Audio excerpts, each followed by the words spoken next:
Let's begin. I'm Scott Sagan, the director here at CSAC, and it's my pleasure to welcome you to this research seminar featuring Dr. Emily Tallo, the India-US Security Postdoctoral Fellow here at CSAC.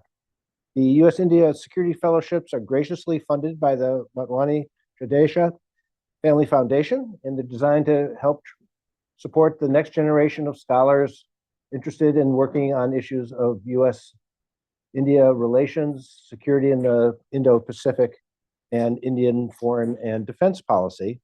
Dr. Tallo received her PhD in political science from the University of Chicago in August last year. Her research centers on domestic politics of foreign policy, focusing on how leaders, bureaucracies, and political parties shape international politics with a regional emphasis on South Asia. Please join me in welcoming Emily. Okay, so it's great to be here at CSAC. I'm going to talk today about my book about a paper that's drawing on my book project. And while I'm not necessarily talking about India-US relations, I'm talking about a case of India and a case of the United States. And I'm happy to talk about India-US at the end of the talk. So the question today is, why do democratic leaders politicize their foreign policy bureaucracies? I want to start because this has been a topic that's been in the news recently. Since taking office, Donald Trump has attacked the foreign policy bureaucracies in the United States, the ones that are responsible for advising, informing, and implementing the policies that the US has towards other countries. And he's done things like shut down USAID, indiscriminately firing career civil servants, downsizing and sidelining the National Security Council, and trying to add a loyalty litmus test to federal hiring. And these moves fit into what I call a politicization strategy, in which leaders go to war with their own bureaucracies in order to make them more responsive to their personal or political interests and less influential independent players in foreign policy broadly. Now, I am somewhat agnostic on whether politicization is good or bad, and I'll discuss that more towards the end of the talk. But today I just want to understand, what is this phenomenon? How does it originate? And while it's made a big splash in the headlines in the United States recently, this isn't something that's unique to the United States or even to the present day. Throughout history and across the globe, leaders like David Ben-Gurion in Israel, Indira Gandhi in India, and Erdogan in Turkey have also politicized the foreign policy bureaucracy. But many others have not. I think we can all see the difference between Donald Trump in his first term and Donald Trump in his second term. So there's great variation in how leaders deal with their bureaucracies. And this brings me to trying to understand what drives this variation. But to begin, what do we know about foreign policy bureaucracies? There's new research in international relations that explains that foreign policy bureaucracies are extremely useful to leaders. They help leaders make smart decisions in foreign policy, and they also implement that policy, foreign and security policy, ranging from routine diplomacy to crisis management. And leaders rely on them precisely because they possess expertise, institutional memory, and the relationships with international actors that politicians often lack. But attacking them is quite risky because bureaucrats care deeply about the organization of policymaking and the direction of policy itself, which gives them strong incentives to resist leaders who are trying to transform the status quo. They can also shirk by slow rolling or selectively implementing orders, distorting information to shape leaders' choices. And if they're really motivated, they can undermine policy through strategically leaking public dissent or high-profile resignations. And at certain moments, bureaucratic resistance can even threaten regime survival, whether through coups or by targeting leaders at moments when they're in crisis or politically very vulnerable. And given these risks, I don't think we should expect leaders to politicize their foreign policies on a dime. They have to really want to do this. So my question is, why do leaders politicize their foreign policy bureaucracies, even when we have these risks that I've just talked about? This is especially puzzling because leaders have alternative options.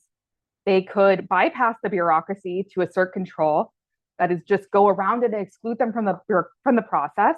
That would minimize some risks. Or they could bargain with the bureaucracy or, persuade them to get on board. That would be an alternative as well.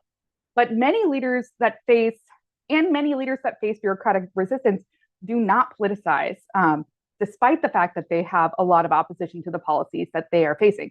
So this is really the puzzle here that's driving my research. And my core argument is that leaders choose among organizational strategies.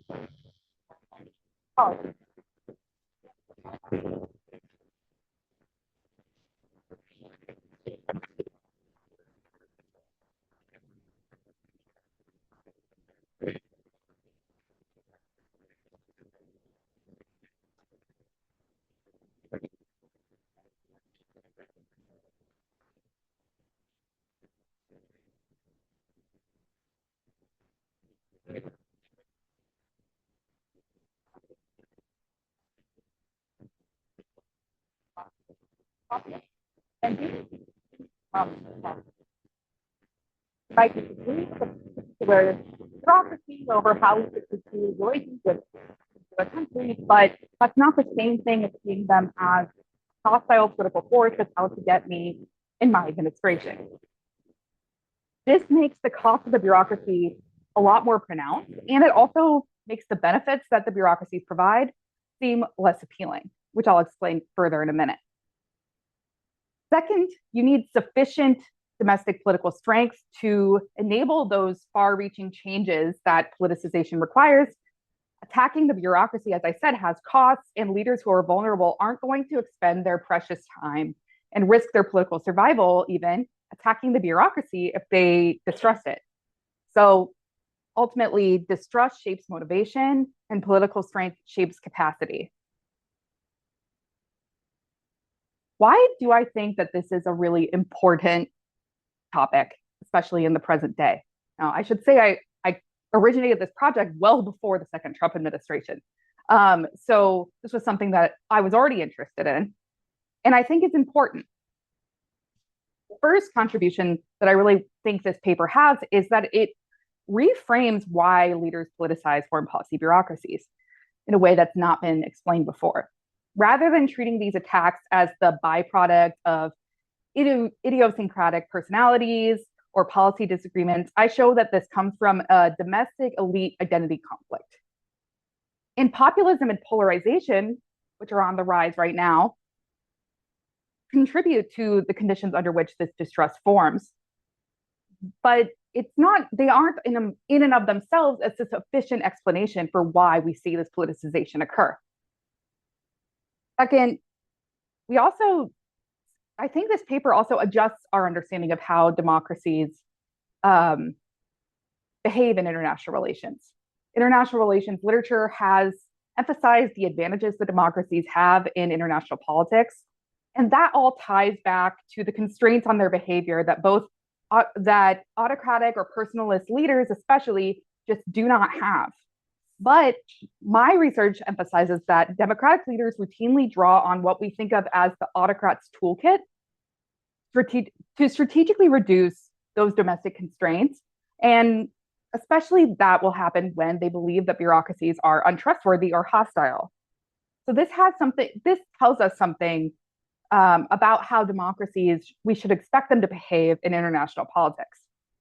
And finally, I bring new comparative evidence from India and the United States using Cold War era leaders Richard Nixon and Indira Gandhi, and placing these cases side by side helps really correct a persistent pattern that I see in this literature on foreign policy decision making that's consistently focused on the United States and maybe some of the other superpowers if we feel like including them, and shows that these dynamics are really not limited to the United States or to the present day. So I'll be going through this talk, the rest of the talk today. I'll start first by defining some concepts and explaining my theory more fully. I'll then go into the research design and methods, and then I'm going to spend a good amount of time on both the Indira Gandhi and Richard Nixon cases to show you why I think they provide a lot of explanatory value these in my theory. And I'll conclude with a few takeaways and discuss the implications that my theory has for foreign policy making. So I want to be really clear what I mean by politicization. Politicization is not just conflict with the bureaucracy, and it's not centralization. Politicization is about systematically reducing bureaucratic autonomy and making the bureaucracy more responsive to the leader's political or personal interests. And they do this in three ways.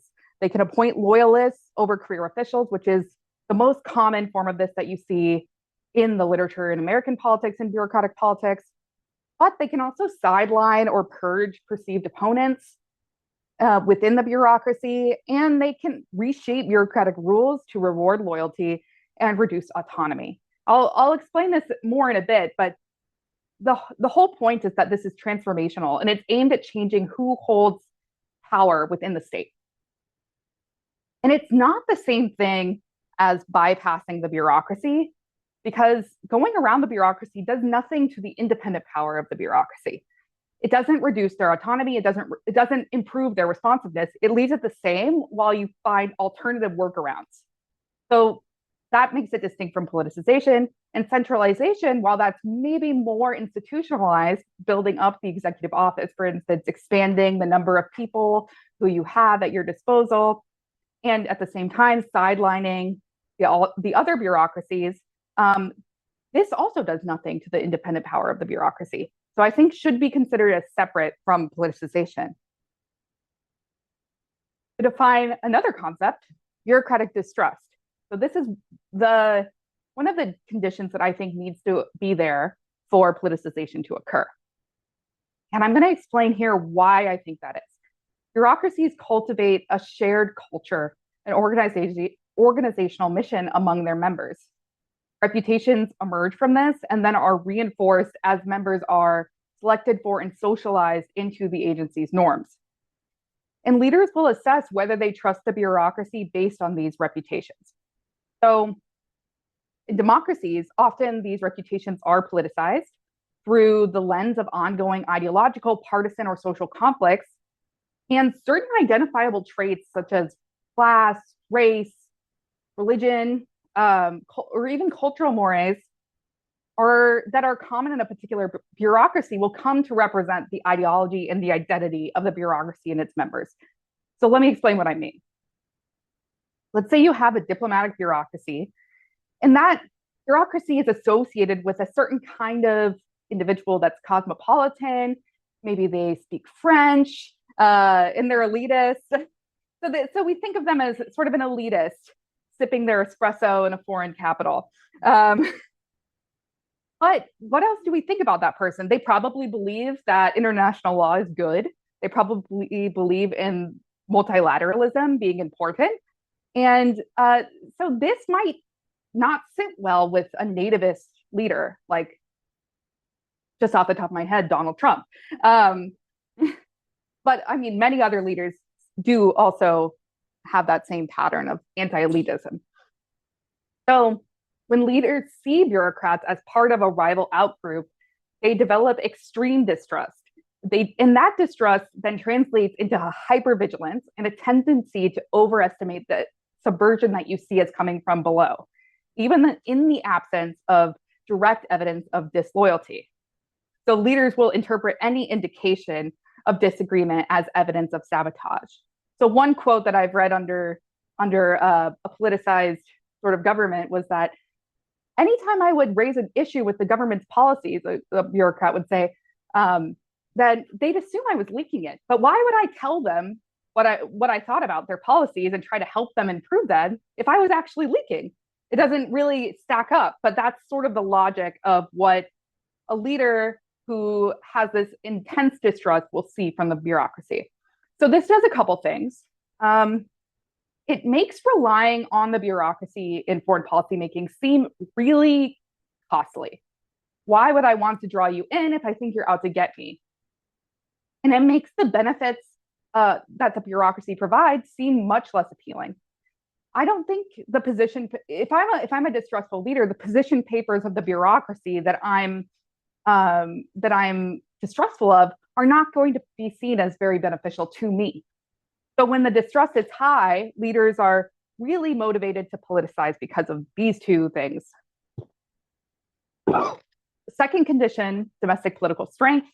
Political power, I think, defines a leader's capability to politicize the foreign policy bureaucracy because it determines how much resistance a leader can absorb when challenging bureaucratic interests. Politically strong leaders can absorb the costs of bureaucratic backlash better than weak leaders. If a leader wants to transform the bureaucracy, bureaucracies have incentives to fight back, as I mentioned earlier, and leaders with secure positions who aren't worried about being tossed out of office in the next years are going to be better.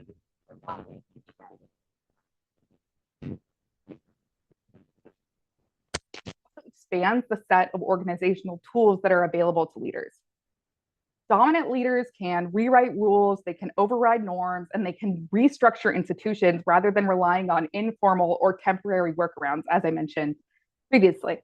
And it also has this direct behavioral effect on bureaucracies. They're less likely to resist leaders who they think will remain in power a long time and will continue to shape their career trajectories going forward. So when leaders dominate that upward mobility for bureaucrats, they will face stronger incentives to comply rather than obstruct. And the implication is that political dominance increases the leader's capacity to politicize foreign policy bureaucracies by making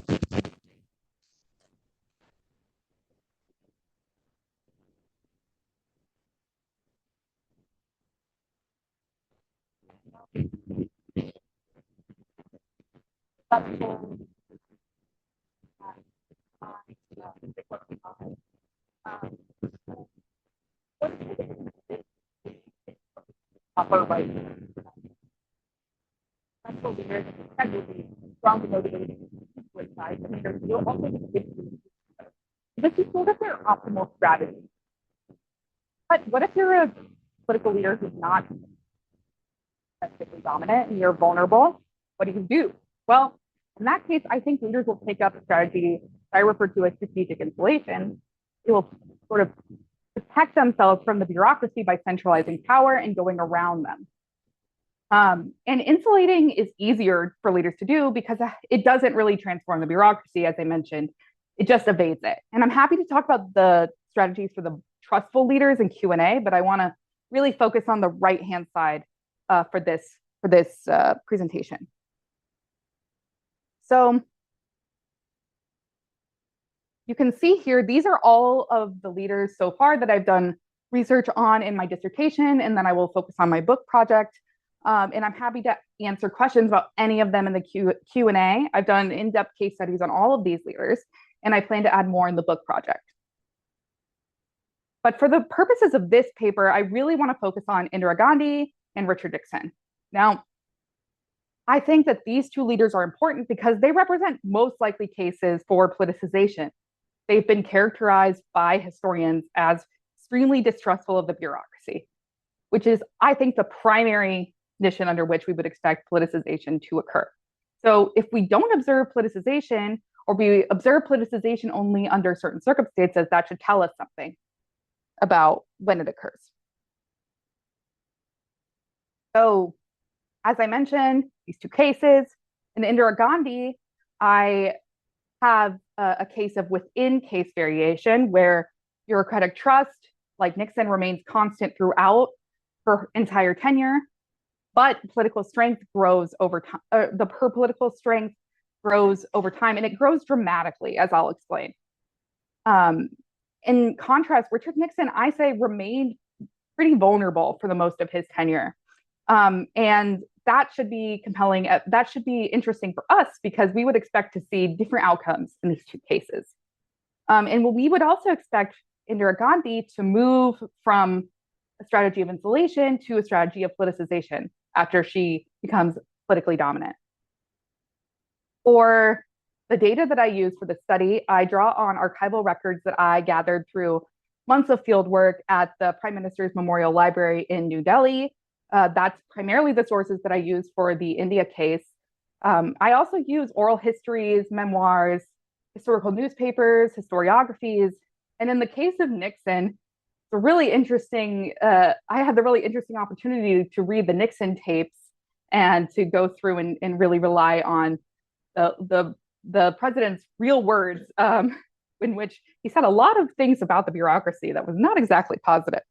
And so in order to go through each of these, each strategy for each leader in each time period, I focus on these four dimensions of the institution, of the organizational strategies.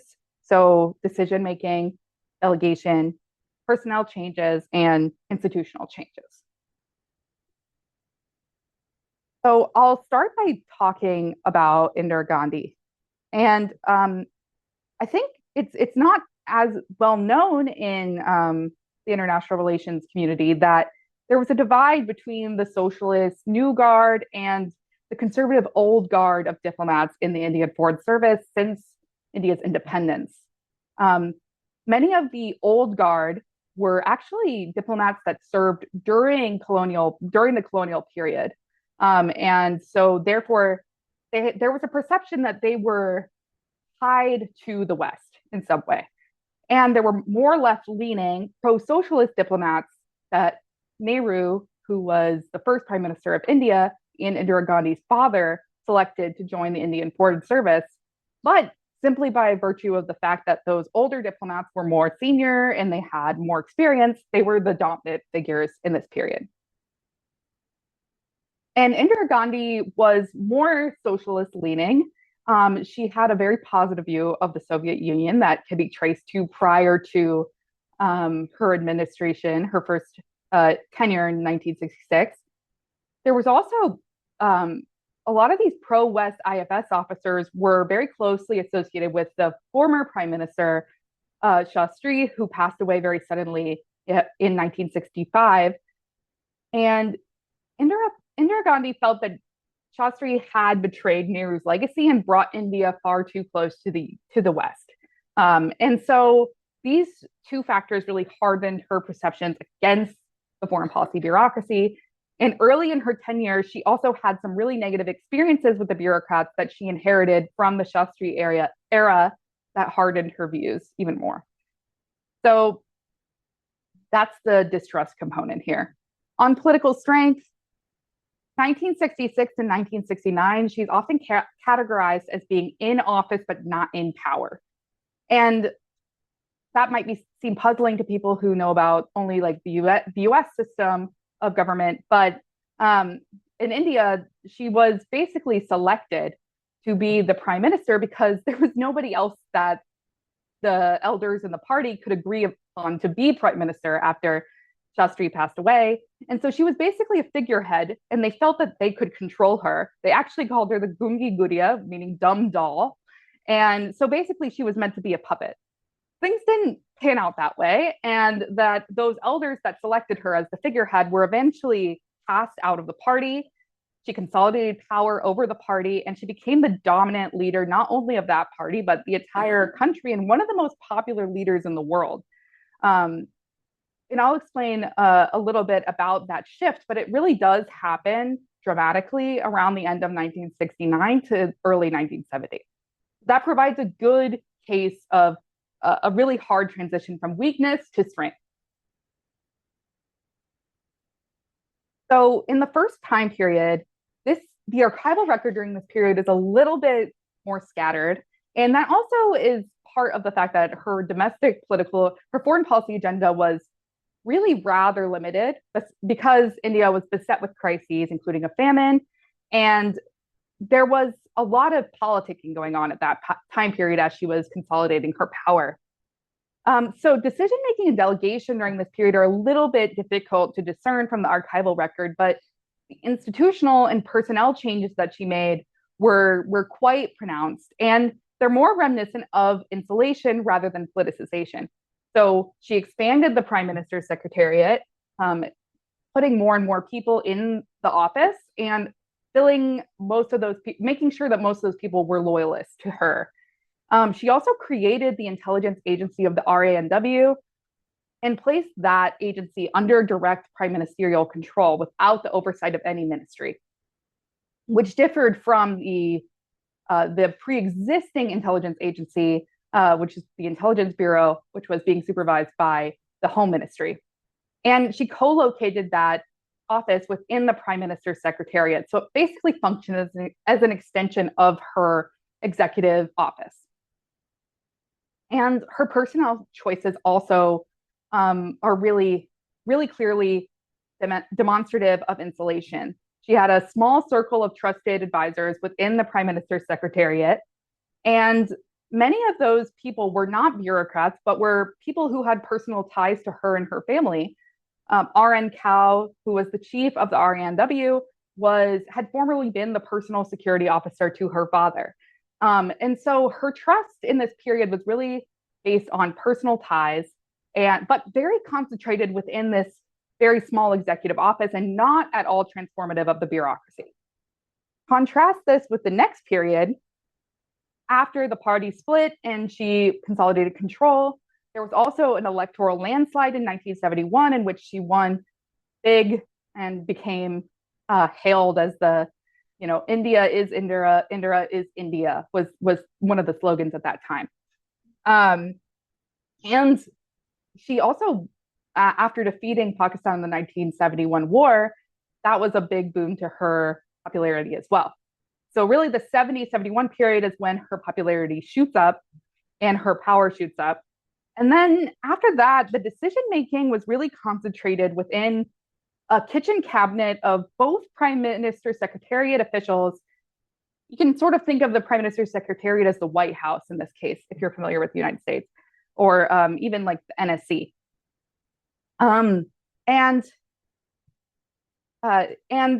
so there were people who were from her prime minister's office, but also there were bureaucrats who she decided she had trusted, and even some of whom she had placed there.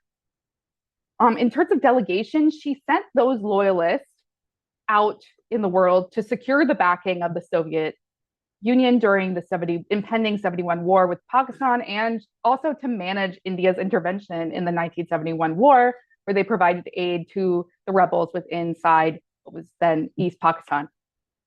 So all of that was governed by a select few, and by few I mean like 3 to 6 loyalists that she really relied on. There was also institutional changes, and slowly over time, even the Prime Minister's Secretariat became too bureaucratic for her, and it was replaced by the Prime Minister's house, where she ran things out of her personal home, especially with loyalists that had kinship ties to her or friends of people like her son, Sanjay Gandhi. And most importantly, and which I think is most clearly evidence of politicization during this period, there were quite a few norms about how bureaucrats were elevated, how positions were filled that were violated during this period. She created new positions in the bureaucracy for loyalists. In India, the bureaucracy is extremely powerful, and this is much more difficult to do than we would think of in the United States.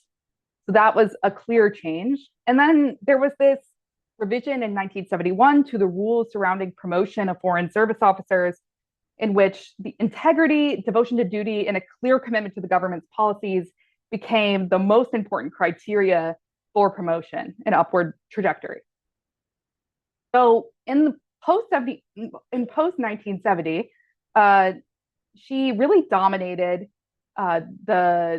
she really dominated and used politicization to override bureaucratic norms, promote loyalists, and centralize authority around a trusted inner circle. And this quote here, it's difficult to capture the sort of deference and risk aversion that goes into these sort of politicized environments, which you'll often see in literature on autocrats. But the idea that we must please the leader and make sure that anything that we do is foremost to get us into their good graces. It's really a sign of politicized bureaucracy. So this is a quote from one of the principal secretaries in her office. So I will go briefly into the Nixon case as I'm running a little thin on time, but distrust for Nixon was driven by a broad suspicion that politicians, not bureaucrats, should be making policy. And he attacked the State Department as a member of the House Committee on Un-American Activities in the 1950s as communists. He also blamed the CIA for his loss in 1960 to John F. Kennedy, which was interestingly attributed to the idea that CIA cultivated the missile gap myth in order to help Kennedy get elected because they did not want Nixon elected. And even on the campaign trail in 1968, he said he would clean house at the State Department if he were elected. And then really early on from the get-go in his tenure, he just clashed with basically every bureaucracy, including the Pentagon and the Joint Chiefs of Staff, which you might assume would be might have a better relationship with him because he was known as a known hawk. But really from the get-go, they had a very poor relationship.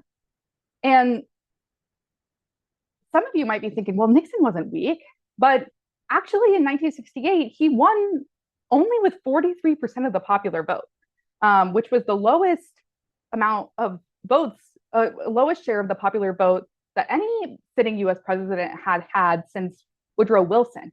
And that was a three-way race. So he had a really kind of weak popular support, divided government. He never controlled his party. The Republicans never controlled either both the House and Senate.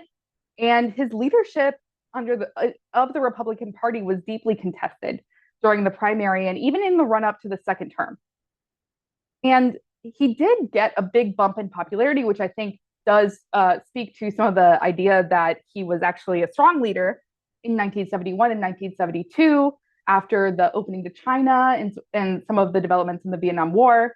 But then it dipped really, really strongly after the election and the Watergate scandal broke. So he never really had time to consolidate on that. So in terms of his strategy during this period, he used the National Security Council and Kissinger to decide on options, the policy options available without input from the state or the defense departments. The National Security Council meetings, when they occurred, were often very performative. And I think one of the most famous thing about Nixon was his back channel diplomacy. He pursued the opening to China through the ambassador of the US to Pakistan without the knowledge of the Secretary of State. So that's a clear instance of bypassing the bureaucracy. Institutionally, the NSC was restructured and expanded into a parallel bureaucracy that basically provided inputs without the help of the bureaucracy. So it was kind of a mini State Department. But in personnel, things largely were left untouched. He actually kept CIA director Richard Helms, who he personally distrusted, in power. And actually, the amount of career ambassadors to this period was higher than in the previous period. So he centralized the locus of foreign policy making in the White House, excluded the bureaucracy, but the goal was to get around the bureaucracy and not to reform it. And then I talk a little bit about 1972, in which he he admitted that he hadn't done much to really attack the bureaucracy and bring it down. And there was a lot of drive during this period to, okay, well, now we have to tear the State Department to pieces. But he acknowledged that the problem had been Congress. He wasn't able to get as many people in as he wanted, and they were constantly, sort of on his case, so to speak. There were some initial signs of politicization. He got rid of some of the people he distrusted and put in Kissinger as Secretary of State, as well as another loyalist in defense. But as I mentioned, Watergate happened and he became really within a few months unable to politicize. So this is a very weird period that I would best characterize as failed politicization. Conclusions. I want to just summarize. Leaders do not confront foreign policy bureaucracies lightly. And we actually should expect politicization to be relatively rare because it only emerges under these two conditions. And I think this says a little bit about bureaucratic politics. We think about it as the realm of pulling and hauling and bargaining over parochial interests, but there's this political element to it that we don't often focus on, in which the distrust from domestic elite struggles is more powerful of an explanation for politicization than the standard bureaucratic politics explanation. And really, we want to understand countries' foreign policies by looking under the hood of domestic politics. I think that the two are very interlinked. And the bottom line is that domestic elite disputes do impact domestic politics. Now, I'll just conclude by talking about what does this mean for foreign policy, which I think in a room full of people who care about international relations, this is probably the slide you're most interested in. I do think we can learn a bit about what politicization does based on this case. Politicization, I think, can enable decisive or strategically necessary action in the short run. Gandhi's reliance on loyalists during 1971 was one of the reasons she has been credited with winning the war with Pakistan as quickly and as sort of smoothly as she did. Nixon's opening to China is widely recognized as a big moment, very important strategic moment for the United States. But I do think that privileging loyalty over expertise does come with some costs. There's the risk of volatile, ideologically driven policies that are influenced by advisors. Who has the president's ear becomes much more important. And this might contribute to a loss of strategic coherence or stability and credibility over time. But the alternatives are also, I should add, it also contributes to the long-term erosion of these domestic constraints. If we keep having leaders that politicize, what kind of regime will the country behave as? And finally, the alternatives are not costless. Insulation can generate backlash within the bureaucracy, and you can spend your entire term being consumed with conflict with the bureaucracies, as I think the Nixon case really does demonstrate well when you delve into the details. And finally, it can impact policymaking negatively. Here you have Kissinger admitting that the secrecy around the trip to the Soviet Union complicated negotiations with the Soviet Union. So I'll just conclude with that. And I really look forward to hearing your thoughts and questions. Thank you. Thank you. Ask the first question, and then while you're answering, I'm going to go around the room and take names. We like to have the fellows have the right to ask the first few questions. Those of you who are online, please post any questions or comments that you have in the chat, and I'll try to get to them as we go around the room. I obviously don't think this is an unfair, narrow nuclear question, but when you talk about the outcomes, two outcomes that immediately leapt to mind were, for me, in the nuclear area, Nixon was going on a so-called madman nuclear alert in 1969, which the Secretary of Defense opposed and tried to back channel, and his loyalists supported it. And it created problems for him because he couldn't really explain to anybody why he was doing this, because it sounded crazy, because he wanted the Russians to think he was crazy. And then the 74 testing decision.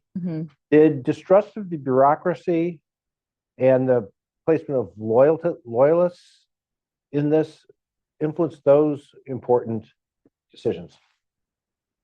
I'll have to admit, I haven't done as much on that particular episode in the Nixon case, but I can say that I think that the dynamics at play, in which you have loyalists with very concentrated within the executive office, do contribute to these very strange policy ideas in some cases. I think in some cases, decisions can actually be driven by the idea that you want to show up the bureaucracy. I haven't done as much research into that Nixon case, but I do know that it definitely influenced the Vietnam conflict in the ways that played out, in terms of there was decisions to keep things secret, and decisions about what specific actions to pursue that Nixon decided he needed to pursue simply because the bureaucracy was opposing him on them, and he needed to show them that he was strong enough to fight back. On the Indira Gandhi case, I do think the 74 explosion was influenced by the close circle of loyalists she had. As you know, and have written, Indira Gandhi's decision making around that test is very much shrouded in secrecy. Right. But I do know that she actually brought out one of her loyalists from retirement to talk about her and advise her on that. P.N. Huxar, who was her right hand for many years. And he also did other things like after his retirement, like going around to European capitals and trying to secure support for India and various missions. So I do think those advisors said to her, and Huxar fortunately was a pretty smart guy, and he had written to her a lot. I've read a lot of his memos on nuclear issues. So his ideas about nuclear policy were actually quite, I guess, restrained in that way. And I think that kept her sort of in line in terms of not wanting to go out on a limb. But I'm sure he felt that India needed to demonstrate the strength that they had and their technical prowess, so to speak. I know that there are some advisors who wanted her to test a second peaceful nuclear explosive immediately afterwards to make sure that the technical problems with the first one could be solved. But they had also advised her that the U.S. would not react because this was a peaceful nuclear explosive, not a bomb. And when the U.S. reacted, because peaceful nuclear explosives can kill a lot of people depending on where they're landed or where they're dropped, she didn't trust even some of the loyalists, I guess, who were giving her that advice, which I think would be very interesting to look in with your domestic politics lens. I think she definitely had degrees of loyalists. She had her tight inner circle, of which P.N. Huxar was one.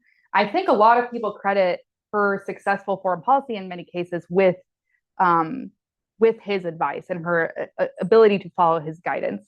But I will say 74 is when you start getting more where Huxar slowly starts backing away from her, and she starts becoming more governed by her familial ties with Sanjay Gandhi. And in 75, obviously the emergency happens, which is the first period and the only period of Indian authoritarianism, so to speak, that lasted about 18 months.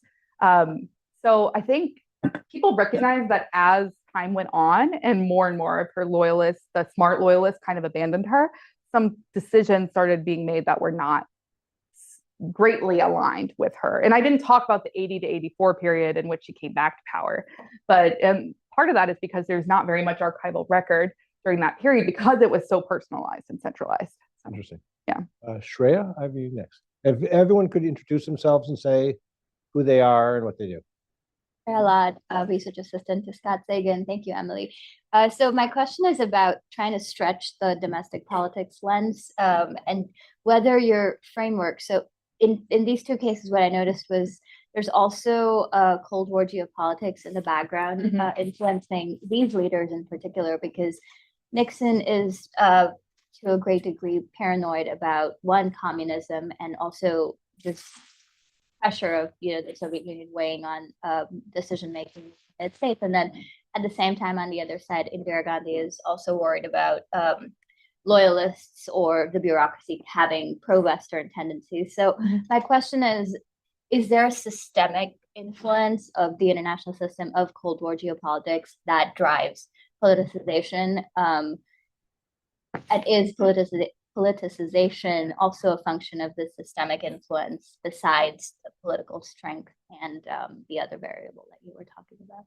Yeah, that's a really good question. I think that when you have the conflicts that we're talking about are going to be inevitably tied to the moment in time that we are in. And so the Cold War geopolitics here is part of the debates that were ongoing. What were the debates ongoing in Indian foreign policy in this period? It was about where do we stand in terms of our alignment between the Soviet Union and the United States. And in the United States, it was where do we stand with regard to how tough we want to be on the Soviet Union and how tough do we want to be on China And so there's a lot more in the Nixon period about the Soviet Union that I didn't really get into. But I do think that these are really the camps that form because of the international system. So in a way, I think, yeah, you're right. There is this systemic influence of the international system on domestic politics, and especially on the debates that are ongoing within the foreign policy bureaucracy. If we want to extrapolate to the present day a little bit, and we're looking at a case I know quite well, the India-US relationship, this can manifest in terms of factions within the Indian government becoming empowered simply because the system is turned in a way that one side didn't like or wasn't in support of. So I think although things might be changing now in the India-US relationship, you saw recently the back foot. You saw the pro-US camp in Indian foreign policy establishment, which had been really powerful for the past several years, including the Foreign Secretary Jaishankar, or Foreign Minister, sorry, Jaishankar, really getting empowered, and then on the back foot in the past several months, and the pro-Soviet camp, which very much still exists, being empowered even more. Dipin. Oh, thank you. That was a great presentation, Emily. I just, bringing things more to the present, I think you kind of expected that. A lot of domestic public opinion polls about the US and across the world seem to be saying that voters seem to care about foreign policy as an issue for, well, not the first time, but it's kind of rare for voters to have foreign policy be a salient issue when they're making decisions about who they want in power. So would you expect this change or increase in salience to change leader incentives to politicize? And if, in which direction do we expect more or less politicization if we think that domestic audiences care about foreign policy as an issue? Before you answer, Dipin, you have to introduce yourself, not to the speaker, because she's your friend and colleague. And people online. Sorry, I'm Dipin. I'm a research fellow at CSAC, also US-India Security Studies fellow. On public opinion and the increased salience, yeah, I do think that you see incentives to play up the foreign policy or international relations aspects in domestic politics. And actually, there's a greater and greater fusion of those things, which we kind of saw here, where you have these conflicts over who's pro-West, who's tied to a particular leader. I expect to see more and more of those. And I think we are actually, especially as globalization, and there's a ton of literature on globalization and its impact on public attitudes and the influence of distributive politics and all this, which I don't really touch on. But I think, yeah, absolutely, you're right. I also, just unrelated, have another project on political parties. And I'm looking at how political parties have independent influence in terms of stoking those foreign policy issues and making them salient. So happy to talk more about that as well. Tom Dannenbaum, I'm on the faculty here and at the law school. So I have three quick questions for you. They're related because they all go to the degree to which the independent variables that you've identified could be complicated further. So one is specifically on the issue of trust, the degree to which it matters whether the distrust is generalized across the bureaucracy or civil service versus targeted on specific issues or specific departments, and whether that affects how you think about the likelihood of politicization. In other words, is it more likely that we would see politicization where there's a generalized distrust of the bureaucracy versus particularized, or is it the reverse, or does it not matter? The second is with respect to political strength. So you frame political strength as essentially a single dimension, but there's a factor here that is the source of that political strength, or the nature of the mandate underpinning that political strength.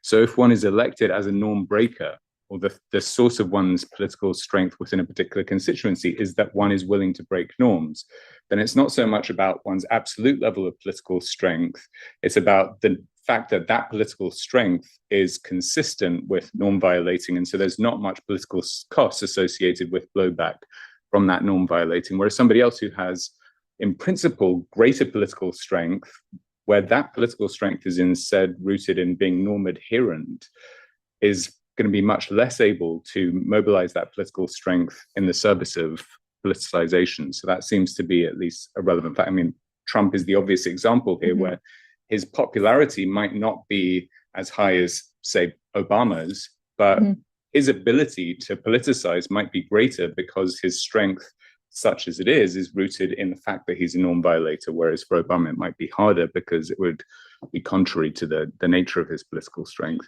And then the final issue, which you alluded to at the end, is path dependency. So it seems as though once you have politicization, the likelihood of distrust in future administrations is going to escalate because there's going to be a sense that bureaucracy is politicized in an antipathetic way.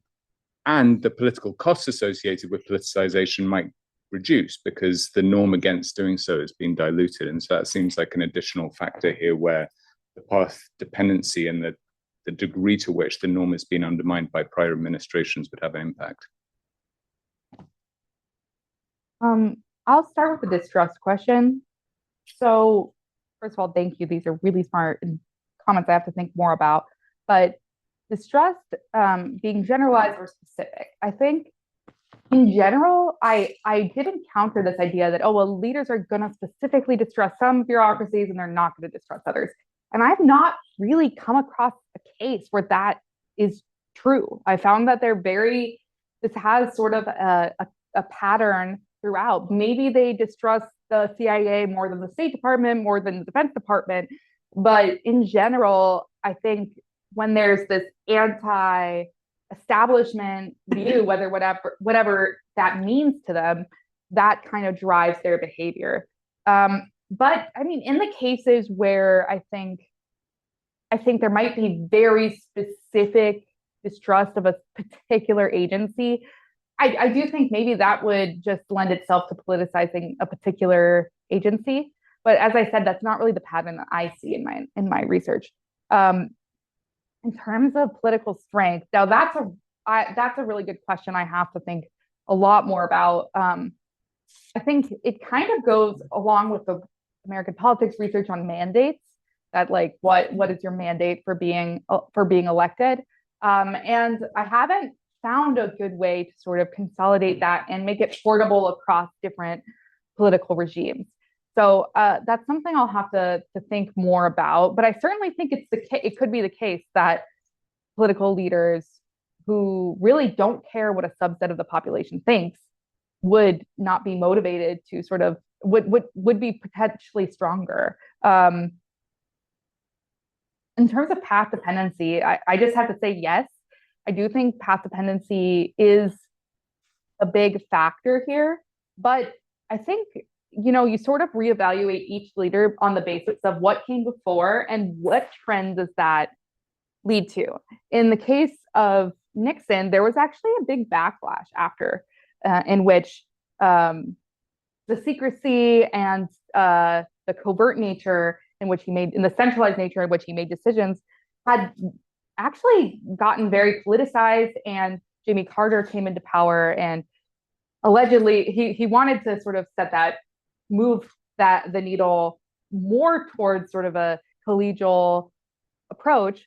And that didn't really work for Carter, but we do see instances later on in US politics, like under H.W. Bush and even Clinton to a lesser degree, of a very collegial system in which things were very effectively run. So it is possible to reverse trends. And one research idea I have is to actually study what is the impact of this on public opinion, which I don't think there's any research that I can think of that does that, at least in international politics. So I guess that's a question for future pondering. Amy. Yeah, thanks, Emily. This was great. I have two questions. Introduce yourself. Amy Ziegert, CSAC Senior Fellow, Hoover Senior Fellow, and the HAI, the AI Institute, and long CSAC admirer. And former co-director. And former co-director. Now I get to say someone should do something about this. So I have two questions for you, Emily. One is about following up on your earlier conversation, disaggregating the bureaucracy a little bit more. Mm-hmm. So your argument is presidents or leaders will politicize or insulate depending on how powerful they are, but presumably there's some variation in that across the bureaucracy. So can you share a little bit more about what bureaucratic targets are either first or most heavily targeted by leaders trying to politicize and why that might be? That's sort of question number one. And question number two is about how and when and how much the bureaucracy strikes back. Because the bureaucracy isn't just the recipient of presidential efforts, it's a two-player game here, and they're responding. And I'm thinking about this wonderful quote by Dick Neustadt, the presidential power scholar, who had this great quote from Harry Truman, who said, "Poor Ike, he'll be so disappointed. Being president is nothing like being a leader of the military. He'll say, do this and do that, and nothing will happen." So bureaucrats have all sorts of strategies for slow rolling or circumventing or bypassing the elected officials that tell them to do things they don't want to do. So talk a little about how you see the other part of the equation, the strategies that bureaucracies employ typically when leaders try to politicize or insulate from them. So I should first say that I think you had that quote cited in your first book, which is one of, you guys saw I cited it up there, but it's one of the only books on the question of bureaucratic politics and international relations in the past, I don't know, 20, 25 years. And I highly recommend that you read it, although it might not be your most popular book, but it's really influential. So I want to start by disaggregating the bureaucracy a little bit. I think in some ways, diplomatic ministries and diplomatic bureaucracies are just the easiest targets possible because they can be scapegoated for being treasonous, for being dovish. They can be attacked for being, elitist.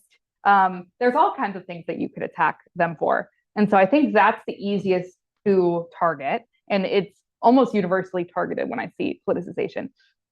I think the harder ones to target are intelligence and defense. And I need to spend more time on those because they're in some ways a lot harder to figure out. But I do think that, sort of speaking to your second question, the defense ministries and bureaucracies tend to be very hierarchical. They like chains of command.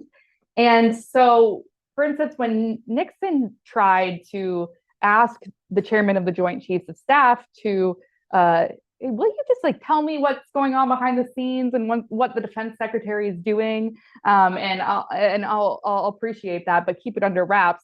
They were like, we're not going to do that. That's not who we are. We're not. Of course, the next chairman of the Joint Chiefs was a little bit more amenable, and I think did do that. But I think that in some ways, defense departments are the harder ones to target, and they're very protected because, at least in the United States, there's this idea that we have to be apolitical. Intelligence is something that is often targeted more than the defense, but in some ways it's one of the more easily co-opted because there's more executive influence over intelligence gathering, I think. And of course, you're the expert, so I'd like to have a conversation with you about that later. But I think the idea that they're operating in the shadows and so therefore they constitute a deep state is certainly an issue that is brought up in the discourse and politicized. In terms of how and when the bureaucracy strikes back, now this is actually a project that I aim to pursue. And I really want to, but in terms of what I know so far, I think bureaucracies are extremely sly in how they evade control. I think that in some cases, it requires a great amount of executive attention to get them to do exactly what you want. And I actually, under Carter and under Nixon as well, you see the State Department just refusing to produce the reports that they asked for, or at least to do so in a very, very slow manner, to the point where the president and his advisors are writing memoranda being like, where is that report? What's going on? We need this in order to make our decision. And so I think that that's the case, especially under insulation and circumvention. The backlash is much more pronounced. Under politicization, and I think this is the case in this is the case in India, that the bureaucracy is really a lot more compliant, really a lot more willing to go along with it, with what the leader wants. But when the leader starts showing signs of weakness, they're more likely to, seize that opportunity to strike back. I think the case of Erdogan is interesting because he's obviously extremely powerful and he has politicized the Turkish foreign policy bureaucracy. But but there is some evidence of pushback, especially as his power has grown a little bit weaker over time and as his foreign policies have grown a little bit more contested. Great. Asha, introduce yourself and ask a question. Yeah, hi, Asha Jadeja with Motwani Foundation and local venture capitalist and an alumnus. Emily, I'm curious on your reading of the current situation. I'm really, first of all, I'm really thrilled that the U.S.-India trade deal got done between Trump and Modi. And as you might have seen in, on social media and so on, there's a huge backlash from the opposition, which is surrounded by the old bureaucrats also. What is your reading? How are you seeing the current bureaucracy? Is it a powerful bureaucracy? Is it aligned? Or is it kind of playing the waiting game and trying to see if Modi will at some point lose momentum, and if so, they strike back and make sure that India is not as aligned with the West as Modi is? What is your sense there? Can you tell us a little bit more about the current bureaucratic sort of temperature? Well, I would say that the Trump administration's approach to India since May 2025, when India and Pakistan fought that crisis, and then Trump wanted to take credit for brokering the ceasefire, which India denies. Trump said that he used the trade issue to force the two sides to come to the table. It's really unclear if that happened. India denies it. And in general, the idea that Trump wanted to mediate a ceasefire on Kashmir, which is something that India has opposed for since the origination of that conflict, that definitely harmed the bureaucracy in India that was pro-US, I would say.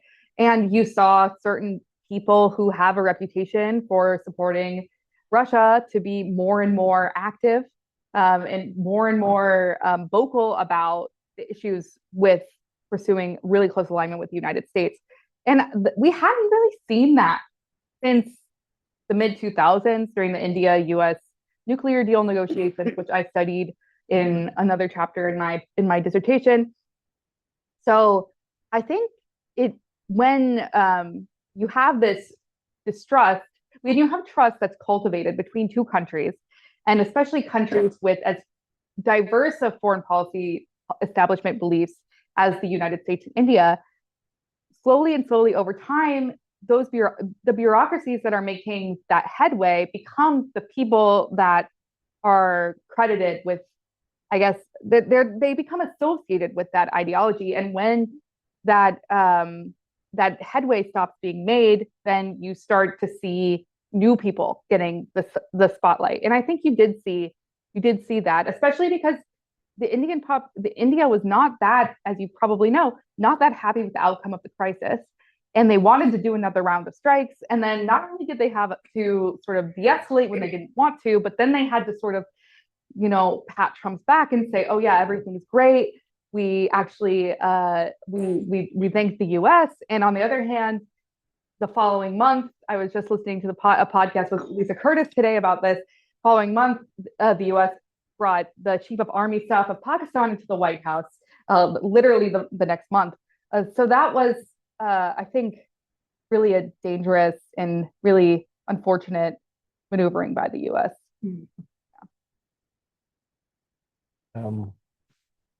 Sogi.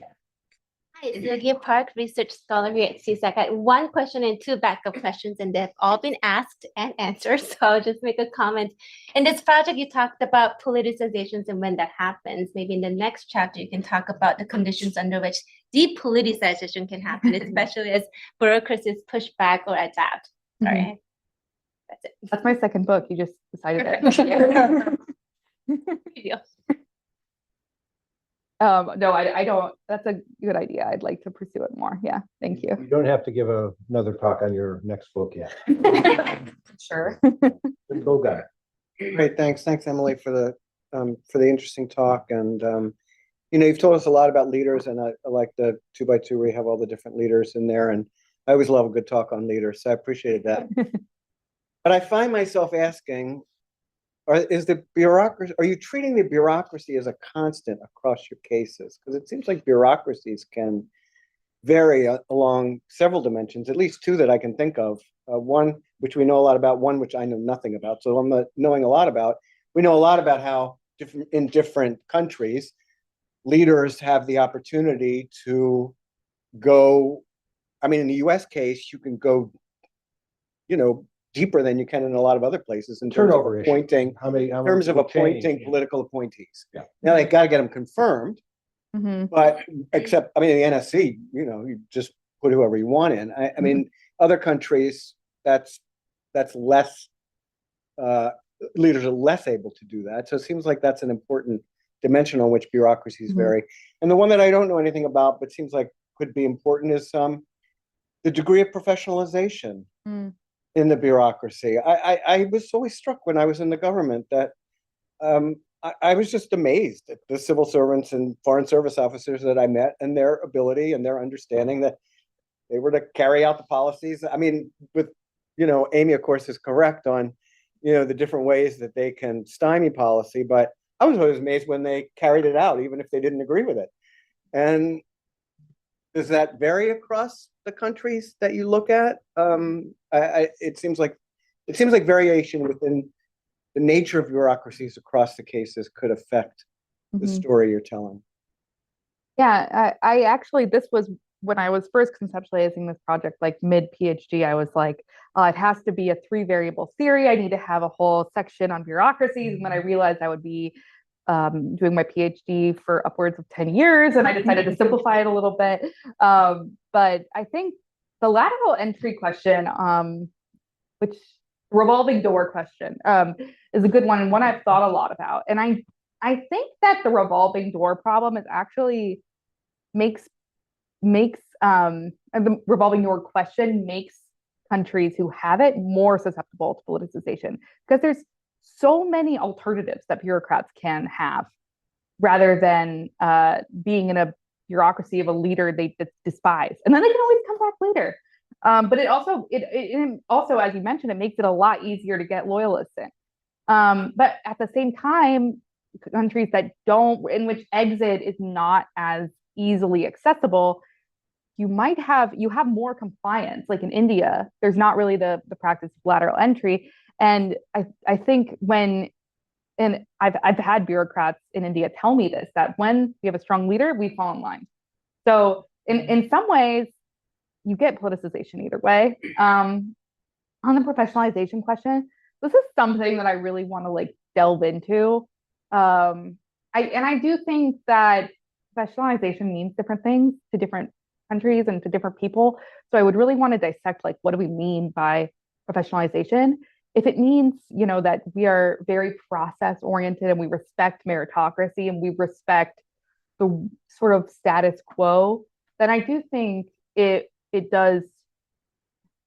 provides a really interesting case of potentially influencing how bureaucracies respond and how protected they are from politicization. But I haven't really given a ton of thought to that, so I'll have to consider it. One last question from online. When we talk about Indira Gandhi's reign as prime minister during the Cold War era, the bureaucracy was concentrated mostly around the external ministry, the foreign ministry. So depending on one section of the bureaucrats, would be ideal to state that politicalization of the bureaucracy was less prevalent in defense and other sectors of the state bureaucracy. Is that true? And if so, what impact did that have? I do think that's true, but I don't think it's as clearly, I guess, a problem for my argument, because in the Cold War and the post-independence period, the Ministry of External Affairs was really the ministry that was in charge of foreign policy. They were by far the most influential. And so I do think that the other ministries were not really players in the process, so to speak. And that's different than the United States, where we have really powerful defense and intelligence bureaucracies. But I think it makes really, in Indira Gandhi's case, it makes analysis really clear because you really can just focus on the actors that matter, and that was the Ministry of External Affairs. Great. Well, please join me in thanking Dr. Tallo. Thank you.